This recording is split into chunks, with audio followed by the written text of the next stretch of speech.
Most attacks are variations of these three: a thrust, a stab, a slash.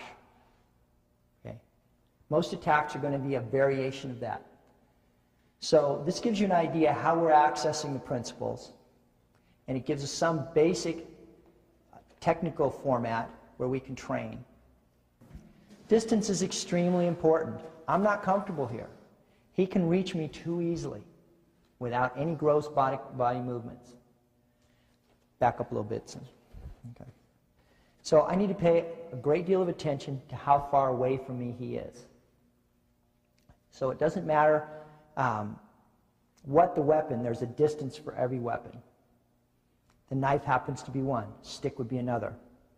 His pistol is another yet again. My timing is crucial. The Aiki aspect of this art means that we have to, in our calmness and in our accessing subconscious mind state through proper use of our eyes, start to become in harmony with the movement of the other person and their breathing. These are things we need to understand and pick up. It's difficult at first, but if you practice that way, you'll start getting a little bit of a feeling for it. The worst thing is to be totally out of harmony with that other individual. His movements seem sudden, they come out of nowhere, you're surprised, you're not out of the way when you need to be out of the way. This is bad when he has an edged weapon, or a stick, or a gun. So I need to be relaxed and calm. I need to understand my distance. I need to keep skeletal relationship in mind at all times. We cannot get out here and concentrate on the weapon to the exclusion of all else, okay? He could strike, he could kick, he could access another weapon, he could stick a finger in my eye, he could grab me by the hair and throw me down. It's bad to get fixated on a weapon. You have to be aware of it, but you have to be aware of it working from the center of him out. The other thing that becomes very difficult, those of you who have seen good Filipino knife fighters most especially, that thing is moving fast. And if you think with your eye you're going to follow that blade movement, I think you're going to be shedding blood. He has a weapon. He seems prepared to use it. I don't have a weapon.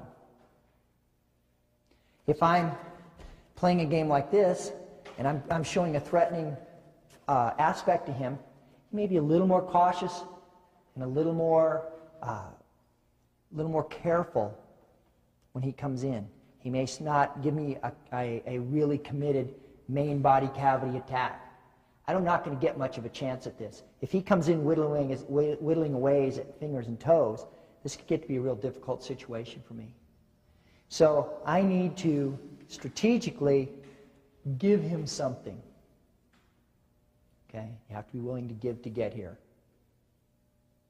So I need to strategically give him something. The easier he feels it is to get a main body cavity attack here, the better off he's going to be. The other thing that I really disagree with is sticking arms and hands out to try to deal with the knife, or feet at the knife. If he's properly trained, you've just given him exactly what he wants. He's going to start damaging the corners.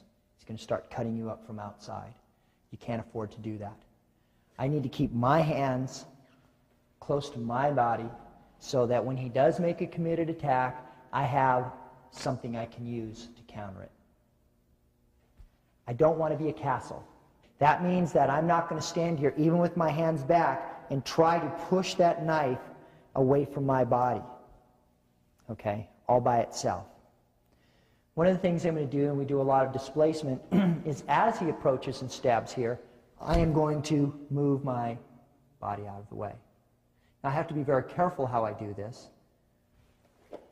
If I moved my body, wasn't out of the way. I have to be very careful how I do this. So we use displacement type of turns by moving from the center and realigning our skeleton in relation to his skeleton, and of course in relation to the attack.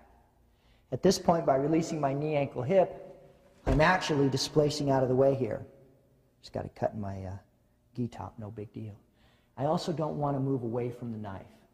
I want to stay close to the knife. Once I get close to this knife, it's got to be a piece of me. I see some videos, côte gauche, people are out here, this reverse wrist lock, and they're holding it out away from them. Okay? And they're spinning around trying to throw someone doing this. This is bad. If he pops me with his other hand real hard, he can get that loose. Where's that knife? It's all over the place with power to do something. Once I get it close, by whatever means, this knife is part of me now, and his arm is part of me. And I cannot let this go again. Once I make that contact, once I'm close, it has to stay close. So in this particular scenario, not only am I going to remove my body from the attack, area of attack, but I'm also going to redirect. Many ways of redirecting. If he stabs straight here, I could reach down this way. Okay? That's called a cam. Cams him away. I'm not knocking him away. I'm reaching down. Remember the base of the triangle, legs of the triangle.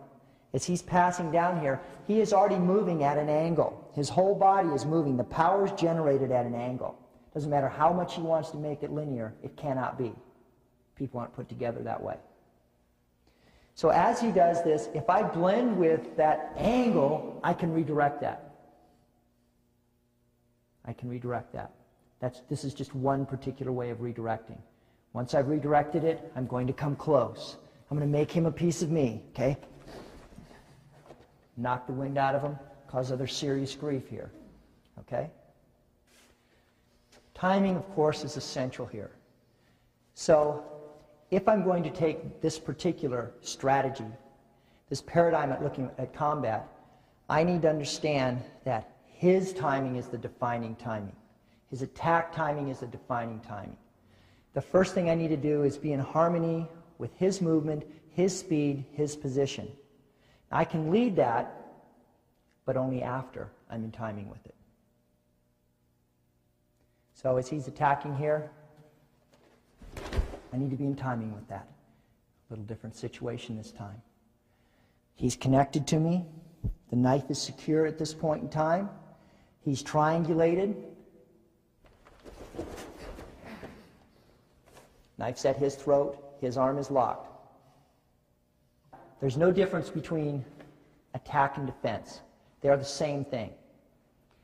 Our defense is our attack, and our attack is our defense.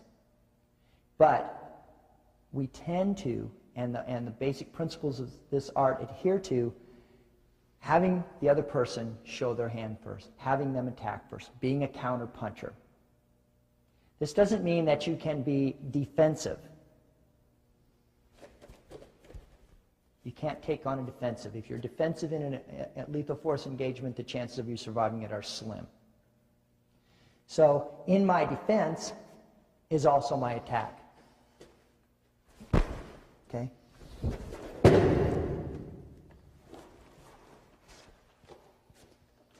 The defense of moving my body out of the way, slow motion please. Redirecting, making him a piece of me, that's my defense, but it's also my attack.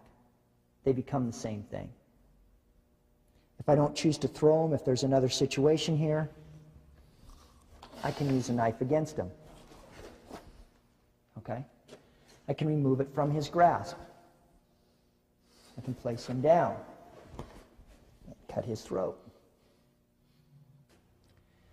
So, in this beginning, or introduction to knife defense, and also the use of the knife itself in defense, we'll basically handle 3 attacks. The first one we've just seen, straight thrust to the middle the body cavity or even the throat.